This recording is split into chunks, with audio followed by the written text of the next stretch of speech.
The conference finals begin tonight, and surely everyone is asking the exact same question.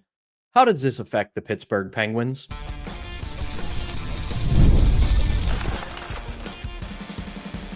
You're Locked On Penguins, your daily podcast on the Pittsburgh Penguins.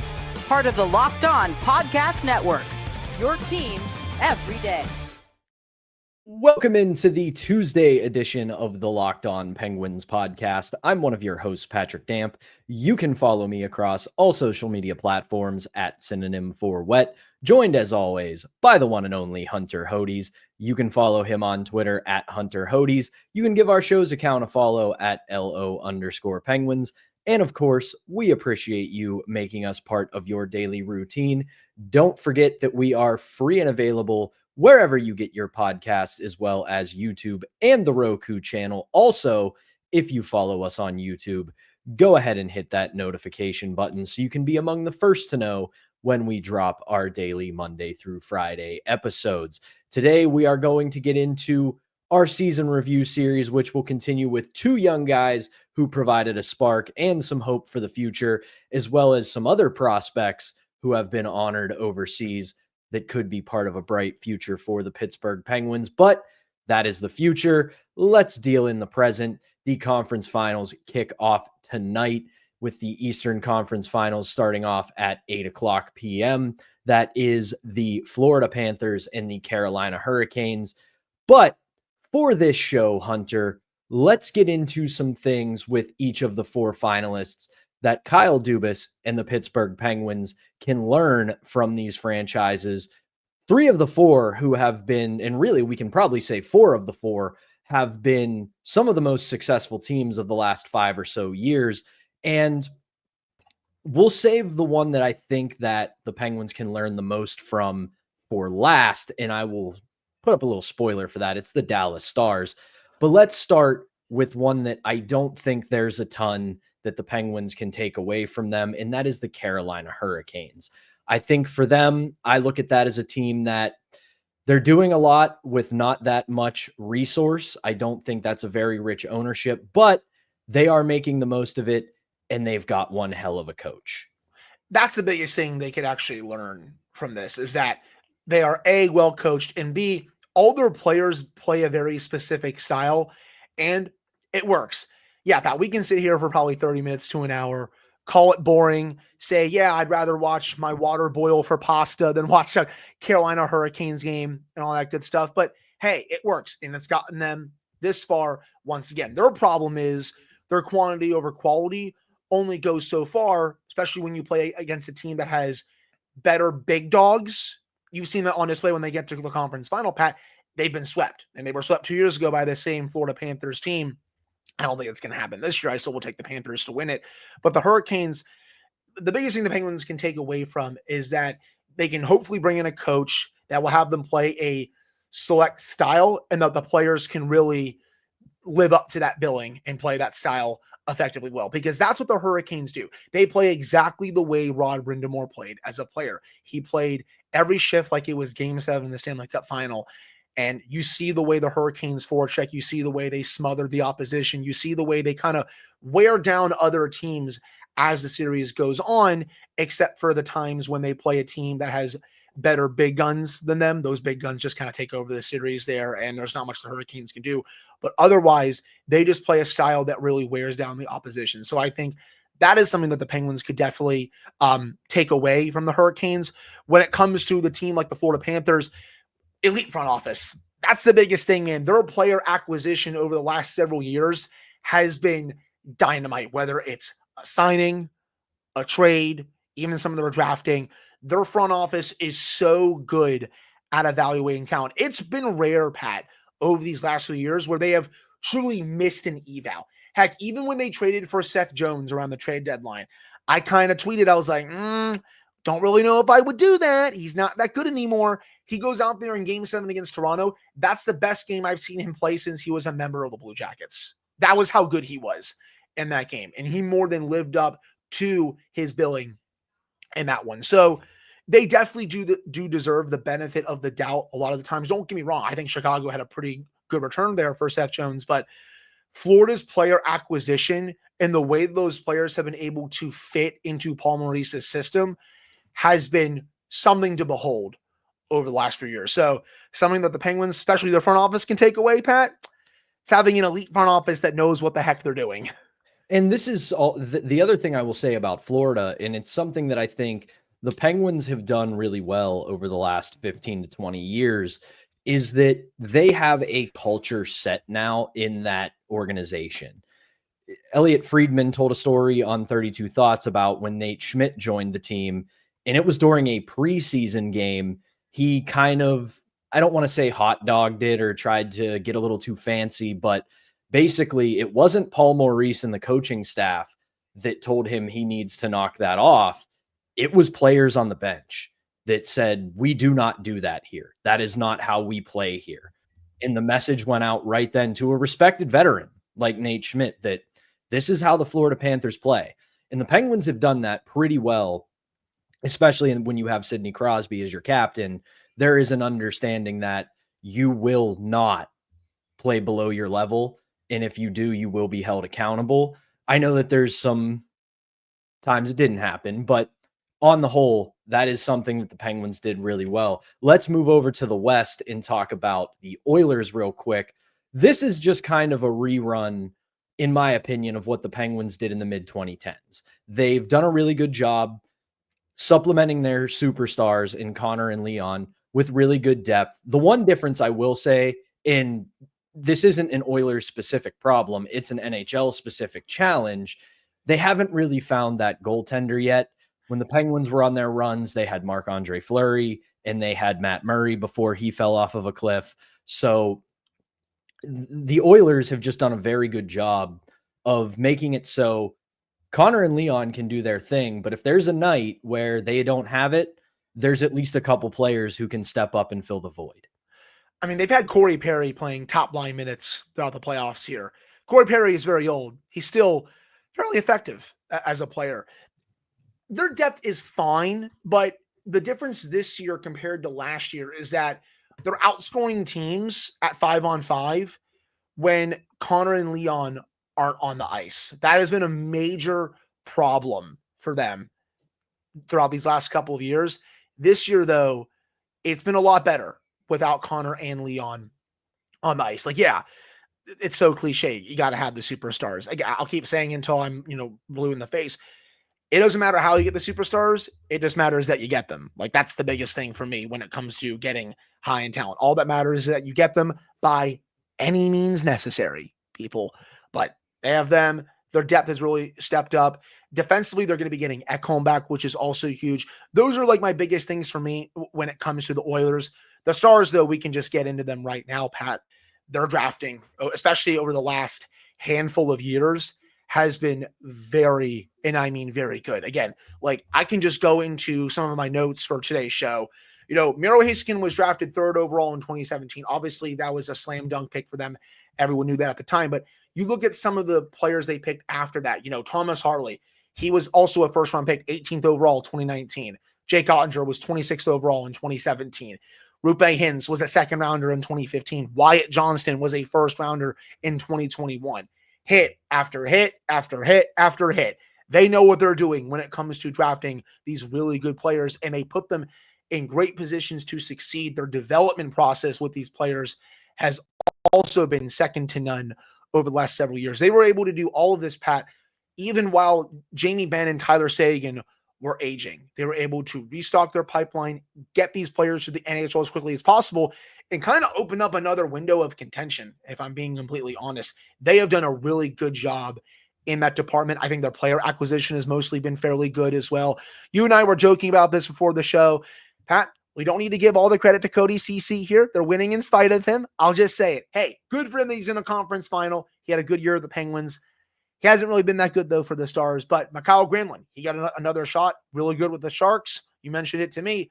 He's also been really good for the Stars, so we do have to congratulate him for that. I am happy that he is playing this well. Didn't work out in Pittsburgh. Everyone knows that.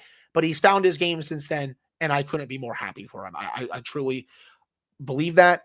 And do you have anything? What do you have to add for the Stars? Well, the biggest thing for me is if you pull up their hockey reference page and go to the team history from the '04 lockout to now, you don't see a lot of drop off. There's a bit of a lull period between 2009 and 2013 where they're finishing between third and fifth in their division, and you definitely see that's where a lot of the seeds were planted. But you go through the last 10 or so years and they're right in the mix, whether it's losing in the second round, making it to the cup final, making it to the conference final. But the biggest thing that they do, you brought up the drafting, they hit on all their draft picks.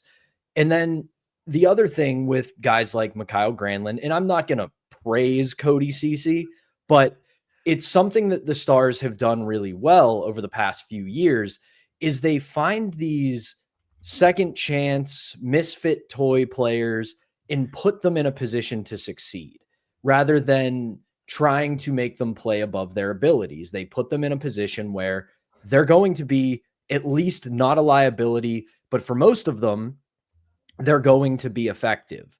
And the other thing that I have really liked from them, and it applies to the Penguins, is you brought up the drafting. This is what you can see Kyle Dubas is trying to start to build. He's not going to try to throw it all in the tank, hope we get the first overall pick and build around some generational talent, which is perfectly fine. But as we have talked about on this show, it's a lot harder to do than it is.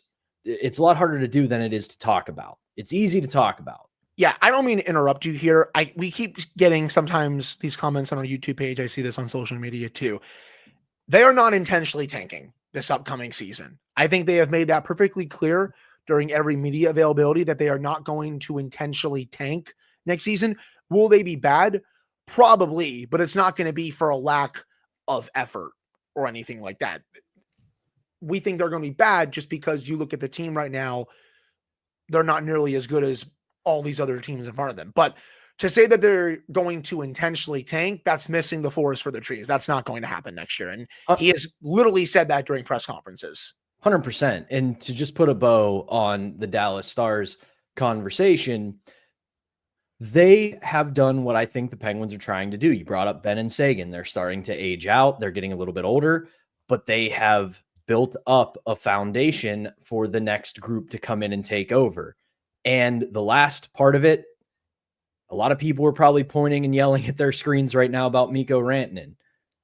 They didn't pull the trigger on that until they felt it was time. They didn't go out and get him 2 or 3 years ago. They got him this year when they looked at their roster. They looked at the Western Conference and said, this is a year that we can do it. Let's get that final piece and let's try to take a run. And Pat, they drafted Stankoven and put him in that trade. Another great draft pick. That is the reason why they were able to get Ranson, because they had a player like that to go and get a top 15 player in the league. I'm sure they wanted no part of trading Stankoven. He is very young. He's been great for Carolina. He was great for Dallas before he got dealt. But when you have an opportunity to go get a top 15 player and then sign him to a long-term extension, you do it. And that's exactly what they did. Yeah, it's probably for them, it stank to trade Stankoven, but a little bit of a pun there, I know. See what you did there. You have Mikko Rantanen, man, and if you win a cup, nobody's going to give a crap. So they got the better player at the end of the day. 100%. But that is going to do it for our opening segment. When we come back, we're going to continue our season in review series with two of the bigger prospect names for the Pittsburgh Penguins and how they did in their limited time in the NHL. Stick with us. We're going to do that when we come back right after this. But first, we've got to tell you about today's first sponsor, and that is Wonderful Pistachios. If you're looking for a snack that's both delicious and nutritious, crack into a good source of protein with Wonderful Pistachios. Wonderful Pistachios, it's one of the highest protein nuts. Each 1 ounce serving has 6 grams of protein, giving you over 10% of your daily value. Plus, they're packed with fiber as well as those better for you unsaturated fats to help keep you feeling fuller longer. As I've said before, I am a huge fan of the no shells variety. These nuts are the perfect grab and go snack for busy days, whether I'm snacking at my desk, in the car, on the road, or just popping around the house, doing some chores, it's great. And it's a great little pick me up. But if you still want that satisfying crunch, you can use the classic in-shell option. So get snackin and get crackin with the snack that packs a protein punch. Visit wonderfulpistachios.com to learn more. All right, welcome back to the Tuesday edition of Locked On Penguins. I'm Patrick Damp, right alongside Hunter Hodes, and let's keep this thing rolling. We know that the Penguins are currently in their transition phase into the next era of hockey. Don't call this rebuild a rebuild, because it's definitely not a rebuild, but we're going to keep saying the word despite that. Let's talk about two players who we can probably call it a cup of coffee, because for both of them, it's under 10 games played this season, and that is Rutger McGroarty and Ville Koivunen. Unfortunately for Rutger, McGroarty gets hurt at the end of the season, misses the Calder Cup playoff brief appearance by the Wilkes-Barre Scranton Penguins. But I will say 8 games for both, and in that sample size for both of them, the future looks pretty bright. Well, Pat, it did not take long to figure out that these two players are NHL ready, especially Villie Koivunen. This was his first call-up, and you could see the skill right away. It's still TBD on if he's going to be a long-term option in the top 6, but he played very well with Evgeny Malkin once he came up. You look at the sample size, only 6 games, 36 minutes at 5-on-5, very small, but when they were on the ice together, they had roughly 55% of the shot attempts, 52% of the expected goals, 55% of the scoring chances, and 60% of the high danger chances. He was very silky with the puck on his stick, really good on the top power play as well. I want him to continue getting those opportunities heading into next season. I think his skating is also really good, and he's just an intelligent player. Like, that's also another thing that really stands out to me, was that you can see him really outthinking you on the ice, even though he was a rookie to end the season. And I felt like he was ready, and I expect him on this team to start the 25-26 season. As for Rutger McGroarty, you could tell when he started this season with the Penguins that he needed a lot more seasoning. Skating wasn't there, wasn't making the right plays with the puck on his stick, wasn't there defensively either. They sent him down to Wilkes-Barre, which was so good for his development because he really cleaned up a lot of those things. He comes back up later. His skating is so much better. Could use a little bit more work on that first burst, but as a whole, the skating is so much better. His play with the puck on his stick is so much better. He goes to the net, gets some of those greasy goals. He's really good along the boards. He also has good vision. I don't think it's as good as Koivunen's, but they're also two completely different players. McGroarty, he's a player, again, he's a bit more greasy. He goes to the net, big body, also good along the boards, good with winning those puck battles. As a forechecker, Koivunen, he's just a lot more silky. Like, they're just two different players, but they complement each other really well in the NHL, and they made their lines better once Mike Sullivan was giving them top 6 minutes. You saw McGroarty and Crosby together for 8 games, about 61 minutes of 5-on-5 ice time. When they were on the ice together, they had roughly 60% of the shot attempts, 60% of the actual goals, 61% of the expected goals, 57% of the scoring chances, 66% of the high danger chances. I know, very small sample. Give me more of those two together once next season starts. If you want to do something with McGroarty, Crosby, and Raquel, say if Raquel stays on the team, for example, I'd be down for that. If Raquel is traded, if you want to put Rust up there with McGroarty and Crosby, very much down for that as well. But he very much needed that time in the AHL to work on his overall game. I also felt he was much better defensively coming up from Wilkes-Barre. Every part of his game improved when he came up at the end of the season. And again, I know they went on a little bit of that hot streak. They finished with the 11th overall pick. But to me, seeing those two prove that they belong is a big win in my book. Absolutely. And I'm going to bring something up here, and this is putting the cart so extremely far ahead of the horse, but hear me out. You read the way people talk about Rutger McGroarty, and obviously this is all contingent upon him developing correctly and taking those next steps. Is he going to be a generational superstar? No, he's not going to be one of those guys.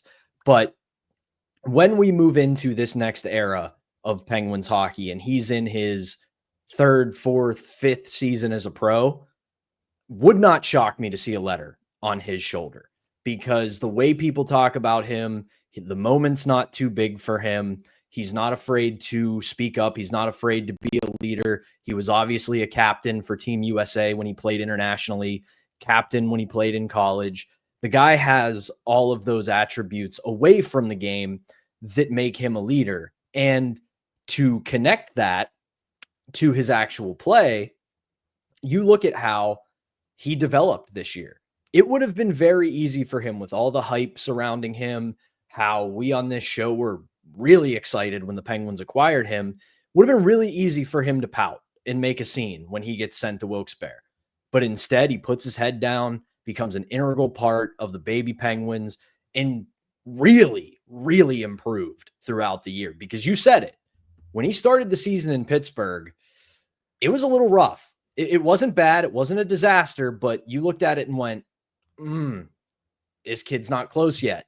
Comes up at the end of the year, gets put on a line with Crosby, and does not at all look out of place. A little rough around the edges, still got to work on the skating, still got to work on his overall game, but did not look like he didn't belong, and that's huge for him. As for Koivunen, you beat me to the punch, man. Just an incredibly intelligent player. Great with the puck on his stick, really good vision, plays all of 8 games and puts up 7 assists. That's not nothing. That he damn near a point per game in the NHL so far, and that's really impressive. So I liked both of their games, and obviously we are nowhere near this retooling on the fly being complete. But if these are 2 of your starting building blocks, they're off to a good start. 100%. They just still need some more high impact guys to really get this into high gear a bit more. Don't get me wrong, people. I like McGroarty. I like Koivunen. I hope that they can be fixtures in the top 6 for many years to come. They still need some more high impact guys. And I think you might see them maybe acquire one of those guys over this offseason and then maybe sign that player for a long-term contract. It's maybe not for an offer sheet. I don't think they're going to be in that market, Pat, but maybe kind of a sign and trade type of thing, or trade, I guess the opposite, trade for and then sign. So I still think they need some more high impact guys to really, let's put this thing into high gear. Again, love McGroarty, love Koivunen. I think they're going to be good players for years to come in the NHL.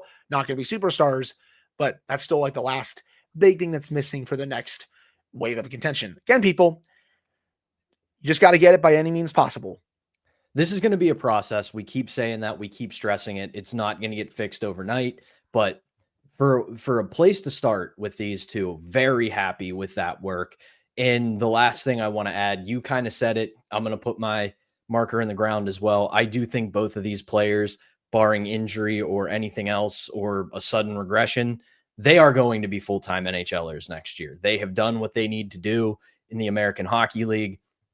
And now it's time for them to take the next step in their development. But with that said, like I've said about the whole process, little bit of patience with both of them. They're probably going to go through those early career slumps where 5, 6, 7 games, they maybe don't put up any points.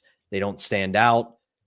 They're young players, and they're going to have to find that consistency in that ability to play at the NHL level. But early returns show us that they are going to be able to work through that. And the future looks pretty good for both of them. Speaking of the future, we've got a couple prospects in the Penguins system who playing overseas, but they're making their mark, and they could be the next ones to make a big difference for the Pittsburgh Penguins. Hunter and I will talk about them when we come back right after this.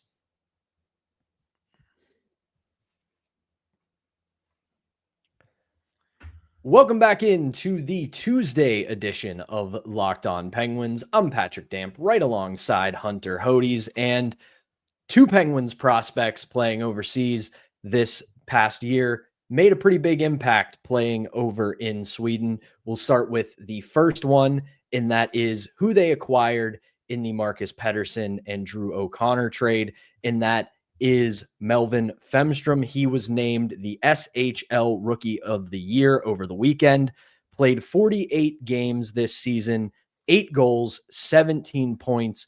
And this kind of feels like, how can I put this? It's a guy that they wanted to draft, but were unable to because Vancouver obviously snatches him up. But then they were able to get him via trade. Dubas has said he was very intrigued by this guy. He's 18 years old, wins the Rookie of the Year award in the SHL. And this is a kid with a lot of raw talent. And if he can have another solid season over in Sweden, maybe in 2 years, he comes over here, spends some time in Wilkes-Barre.